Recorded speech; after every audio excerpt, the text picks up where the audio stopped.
The image is universal, immediate, and powerfully evocative, a crescent of pristine white sand meeting turquoise water, all under the graceful, arching fronds of a coconut palm. This is the shoreline framed by lush palm trees, an aesthetic so deeply embedded in our collective idea of paradise, luxury, and escape that it has become a global shorthand for vacation itself. But this was not always the case. The deliberate construction of this imagery is one of the most successful and pervasive acts of geographical rebranding in human history. To understand its power, we must go back to the late 19th and early 20th centuries, to the dawn of mass tourism and colonial leisure. Before travel posters and airline commercials, palm-fringed shores in the tropics were often viewed by Western explorers and settlers not as idyllic escapes, but as challenging, pestilential, or simply alien landscapes. The transformation began when steamship companies and early hoteliers needed to sell a destination. They needed a simple, visually compelling symbol that said, warm, exotic, and relaxing to a clientele from temperate climates. The palm tree, specifically the coconut palm, was perfect. It was distinctly non-European. It suggested abundance, with its provision of food, drink, and shade, and its form was aesthetically pleasing. This was not an organic emergence of a natural symbol. It was a calculated marketing choice. Painters and illustrators, followed by photographers and filmmakers, relentlessly composed this framed sand, sea, palm until it was etched into the global subconscious. The data on this is found in the Archive of Travel Advertising. A study of over 5,000 travel posters from 1900 to 1970 shows a staggering increase in the depiction of solitary or clustered palm trees on coastlines, rising from roughly 15% of tropical destination posters in the 1910s to over 80% by the 1950s. This imagery then fueled a physical transformation as destinations like Florida, California, Hawaii, and the Caribbean geared up for tourism. Developers engaged in massive landscaping projects. Native coastal vegetation, often hardy, low-growing shrubs, grasses, and trees like sea grapes or mangroves that were crucial for dune stabilization and ecosystem health, was bulldozed. In their place, coconut palms and other ornamental palm species were planted in neat rows or picturesque clusters. The value proposition was clear: properties and beaches that matched the marketed image sold faster and for higher prices. Economic data from Miami Beach's development in the 1920s shows a direct correlation between the density of palm tree plantings along oceanfront lots and a premium in their sale price, sometimes as high as 30% compared to lots with native vegetation. This was landscaping as economic alchemy, turning sand into gold by framing it with the right kind of tree. The palm became more than a plant. It became infrastructure, a critical piece of the tourism economy's physical and psychological foundation. This engineered aesthetic created a feedback loop.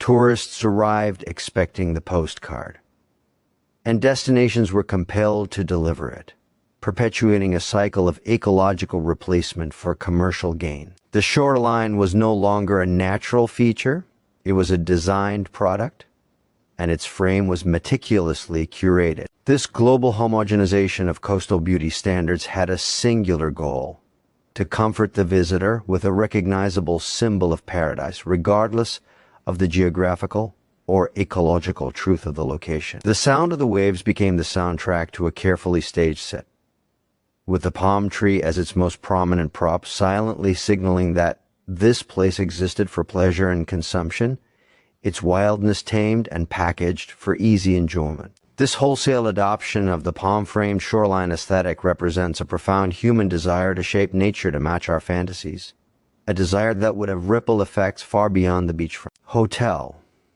setting the stage for unintended environmental consequences and creating an ecological paradox, where the symbol of natural bounty often signify a landscape stripped of its actual natural resilience. Beneath the serene beauty of the palm-framed shoreline lies a stark and often ignored ecological paradox.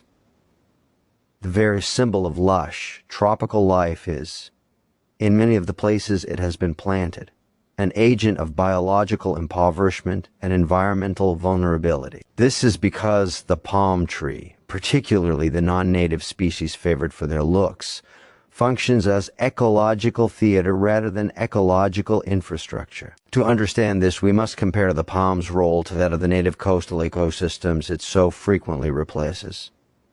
Take the mangrove forest, a shoreline frame nature itself designed. A mature mangrove ecosystem is a powerhouse of biological and physical engineering. Its dense, tangled root systems trap sediments, building land and extending the coastline. They act as a massive buffer, absorbing up to 70 to 90% of the energy from storm surges and tsunamis, protecting inland areas. Critically, they are nurseries for countless marine species, with data showing that up to 75% of all commercially caught fish in the tropics spend part of their life cycle in mangroves. Furthermore, mangroves are carbon sequestration champions, storing up to 4 times more carbon per hectare than mature tropical rainforests. Now contrast this with a monoculture of coconut palms or Canary Island date palms along a resort beach. A palm tree has a relatively small, non-interlocking root ball. It does not stabilize large areas of sand or sediment. Its fallen fronds provide minimal organic matter to build soil compared to the leaf litter of a diverse forest. It offers almost no complex habitat for wildlife. You will not find the dense bird populations, crustaceans, or juvenile fish in a palm grove that you find in a mangrove or a native coastal thicket. The data from regions like the Caribbean and Southeast Asia is telling. In Thailand, studies following the 2004 tsunami found that villages behind intact mangrove forests suffered significantly less damage and fewer casualties than those where mangroves had been cleared for shrimp ponds or tourist beaches, often lined with palms. The palm trees offered no meaningful resistance to the wall of water. Furthermore, the removal of native vegetation for palm-centric landscaping destroys the food web. A 2018 study in the Journal of Coastal Conservation analyzed insect and bird biodiversity on beaches in Quintana Roo, Mexico. The beaches lined with native vegetation hosted, on average, over 50% more insect species and 40% more bird species than the adjacent palm-dominated resort beaches. The palm-framed shoreline is, biologically speaking, a near desert. It is a green facade that conceals a loss of ecological function. This creates a dangerous vulnerability. As sea levels rise due to climate change, coastlines need natural, self-repairing buffers. Beaches with dynamic dune systems held together by deep-rooted grasses and shrubs can migrate and adapt. A hardened shoreline of hotels backed by a row of palms has no such resilience. It simply erodes. The economic cost of this ecological swap is now becoming apparent. The World Bank estimates that the cost of building artificial coastal defenses can be up to 10 times more expensive per kilometer than conserving or restoring natural ecosystems like mangroves or dunes. Yet the palm tree's symbolic power is so strong that restoration projects often face public resistance if they don't include palms, because without them, the area doesn't look like a beach. We have literally engineered an aesthetic that makes us more vulnerable to the very climatic changes it distracts us from contemplating. The palm, in this context, becomes a symbol not of natural abundance, but of a simplified, fragile, and ultimately unsustainable relationship with the coast. It represents the triumph of image over resilience, of instant visual gratification over long-term survival. This framing of the shoreline is a filter that removes complexity, biodiversity, and strength, leaving behind a picturesque but profoundly weakened edge between land and sea, one that is increasingly dependent on massive, energy-intensive human intervention to maintain its iconic, yet hollow, beauty against the rising tides. The quest for the perfect palm-framed shoreline has spawned a multi-billion-dollar global industry that operates largely out of sight, an intricate network of cultivation, trade, and landscape design that bends biology to the will of aesthetics. This is not about a few seeds being planted. It is a highly sophisticated commercial endeavor driven by intense demand. The data reveals its scale. According to the Food and Agriculture Organization, FAO, and industry reports, the global ornamental palm trade, which fuels everything from Las Vegas casinos to Dubai's artificial islands to beach resorts worldwide, is valued at over $3.5 billion annually. Florida alone, often called the nursery capital of the world, has thousands of acres dedicated to growing palms, with some mature, specimen-sized trees selling for tens of thousands of dollars each. The journey of a palm tree from a specialized nursery to a shoreline is a lesson in globalized logistics and human ingenuity. Many of the most sought-after species, like the majestic royal palm or the distinctive Bismarck palm, are not native to the regions where they are most famously displayed. They are grown in controlled conditions, often for decades, to achieve the desired height and fullness. Harvesting and transporting a 30-foot tall palm is a feat of engineering.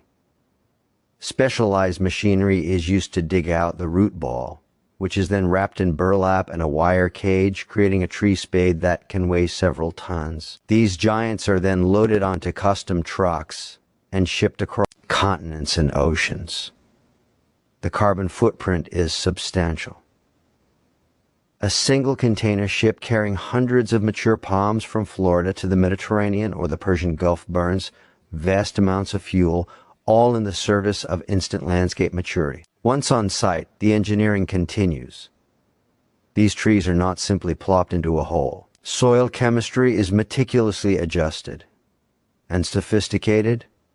Subsurface irrigation systems are installed, often using desalinated or imported water, because many ornamental palms require consistent moisture that arid or sandy coastal environments cannot naturally provide. In places like Dubai or Saudi Arabia, sustaining a palm-framed shoreline can consume millions of gallons of precious fresh water annually, a staggering ecological cost in some of the world's most water-stressed regions. The industry also grapples with disease and biology. The spread of lethal yellowing disease and the red palm weevil, pests that can devastate palm populations, has led to a shadow arms race of pesticides, biological controls, and genetic research to develop resistant varieties. This industrial-scale manipulation extends to the very form of the trees.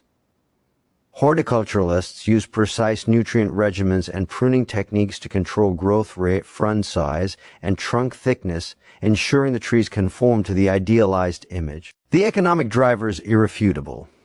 Real estate studies consistently show that landscaped environments featuring mature palms increase property values by 10 to 20% and drastically accelerate sales and rental rates for coastal developments. This creates a powerful financial incentive to overlook the costs. The palm-framed shoreline, therefore, is not a natural occurrence but the end product of a vast, hidden supply chain. It is a manufactured commodity, its lushness often sustained by a drip feed of technology, capital, and resources that are invisible to the tourist snapping a photo. This industrial complex ensures that the fantasy is maintained, that the shoreline frame remains perpetually full and green, regardless of the local climate or ecology. It is a testament to humanity's ability to relocate and sustain nature on its own terms, but it also highlights a profound disconnect. We are willing to expend immense energy and resources to create a static, picturesque nature, while often undervaluing the dynamic, complex, and self-sustaining natural systems we displace in the process. The palm tree on the beach is less a tree and more a permanent, living sculpture. Its survival and placement a direct result of global commerce and local hydrological intervention. As the world grapples with the escalating crisis of climate change and biodiversity loss, the palm-framed shoreline aesthetic is facing a critical reevaluation, morphing from an unquestioned ideal into a focal point for innovation, conflict, and surprising adaptation. The tension is clear, the iconic image is inherently static, while the natural world it inhabits is becoming violently dynamic. Rising sea levels, intensifying storms, and warming temperatures are exposing the fragility of the engineered coastline. In response, a new movement is emerging, one that seeks to reconcile human desire for beauty with ecological necessity, a concept often called living shorelines or ecological engineering. This approach doesn't necessarily banish the palm, but it radically decontextualizes it, integrating it into a more resilient, multi-species tapestry. Forward-thinking coastal planners and landscape architects are now using data-driven models to design shorelines that work. These designs might feature a first line of defense consisting of restored oyster reefs or rocky breakwaters to dissipate wave energy. Behind that, a zone of salt-tolerant native grasses and shrubs rebuilds dunes. Then, further inland, clusters of palms might be planted, interspersed with deeper-rooted native trees like sea hibiscus or bay cedar. This mixed framework provides the visual appeal people expect while delivering the storm protection, habitat, and carbon sequestration that a monoculture cannot. Data from pilot projects in the Gulf of Mexico and the Philippines show that these hybrid shorelines reduce erosion by over 60% compared to hard seawalls or palm-only beaches and at a lower long-term maintenance cost. Furthermore, the cultural dimension of the palm is being revisited. In many Pacific Island nations, the coconut palm is not merely ornamental. It is a tree of life, integral to food, shelter, craft, and culture. Here, the conversation is about which palms and how they are used. Reviving traditional, dense plantings of coconut and other native palms as part of agroforestry systems can stabilize shorelines, provide sustenance, and honor heritage, creating a frame that is both culturally authentic and ecologically functional. This contrasts sharply with the sterile, spaced-out rows of ornamental palms at a resort. The conflict arises when these new paradigms clash with entrenched expectations. Homeowners associations, hotel chains, and even tourists often resist designs that look wild or unmanicured, demanding the clean, palm-dotted look. This presents a massive communication challenge. How to rebrand ecological resilience as the new luxury. Some developers are leading the way, marketing regenerative resorts where the beauty is derived from visible biodiversity and the story of sustainability itself. Simultaneously, technology is offering strange new solutions. In the face of palm diseases, scientists are developing genetically modified, disease-resistant variants. In water-scarce areas, subsurface hydrogel irrigation and drought-tolerant palm hybrids are being trialed. There's even research into creating artificial, solar-powered smart trees that mimic the form of palms while providing shade and Wi-Fi, a potentially dystopian twist on the frame. The future of the shoreline frame is thus at a crossroads. Will it double down on the old, vulnerable monoculture, demanding ever greater engineering and resources to defend a fading ideal? Or will it evolve into a smarter, more humble, and resilient integration of nature and design, where the palm is a participant in an ecosystem rather than its solitary star? The answer will depend on economic signals, policy shifts, and a fundamental change in our aesthetic values, learning to see beauty not in a singular, imposed form, but in the complex, life-sustaining interplay of many species on the dynamic, living edge of our continents. Our journey along the palm-framed shoreline reveals a much deeper story about humanity itself, our powerful drive to shape the world into an image of our desires, the unintended consequences of that shaping, and the potential for a more thoughtful reconciliation. This single aesthetic motive sand, sea, palm acts as a prism refracting themes of colonialism, global capitalism, ecological ignorance, and a deep-seated yearning for a simplified paradise. It began as a marketing tool to sell distant lands to a privileged few and exploded into a globalized standard that physically reshaped coasts, from Bali to Barbados. In doing so, it often acted as a botanical colonizer, displacing local ecosystems and, with them, local relationships with the coast. The data on coastal land use change is a testament to this homogenizing force. But the story doesn't end in critique. It points toward a more nuanced and hopeful understanding of our place in the landscape. The emerging shift towards resilient, hybrid shorelines represents a maturation of that desire. It suggests we are learning slowly, and often reluctantly, to work with ecological principles rather than merely imposing our visual will upon them. It acknowledges that a shoreline is not just a view to be consumed, but a vital, living system that protects us, feeds us, and sustains a web of life. This new paradigm values ecosystem services, storm buffering, carbon storage, fishery support with hard economic data, making a compelling case that true luxury in the 21st century is not a fragile postcard, but a resilient, thriving coast. The palm tree's role in this new story is not guaranteed. It may become a more occasional accent, a cultural touchstone, in specific contexts rather than the universal frame. Its survival in many artificial settings will depend on our continued willingness to spend water, energy, and chemicals to maintain it against its own biological limits and a changing climate. The ultimate lesson of the palm-framed shoreline is about perception and reality. It taught us to see a certain arrangement of nature as beautiful, and we remade the world in that image. Now, the challenge is to learn a new kind of beauty, one that sees value in tangled roots, creeping vines, and shifting sands, that finds elegance not in static perfection but in adaptive strength. This is a cultural evolution as much as an environmental one. It requires storytellers, videographers, and yes, even YouTuber. When we choose to showcase and celebrate coastlines where native vegetation is thriving, where restoration projects are underway, where the frame is diverse and wild, we participate in rewriting the global aesthetic code. We move from being consumers of a manufactured paradise to being advocates for a complex, real, and enduring one. The waves will keep rolling in and the shorelines will keep changing.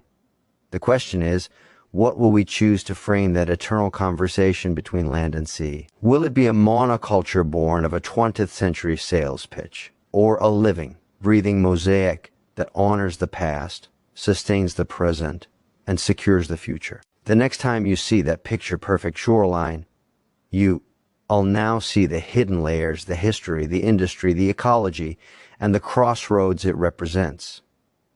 You hold the power to demand and support a new kind of beauty. So, what do you think?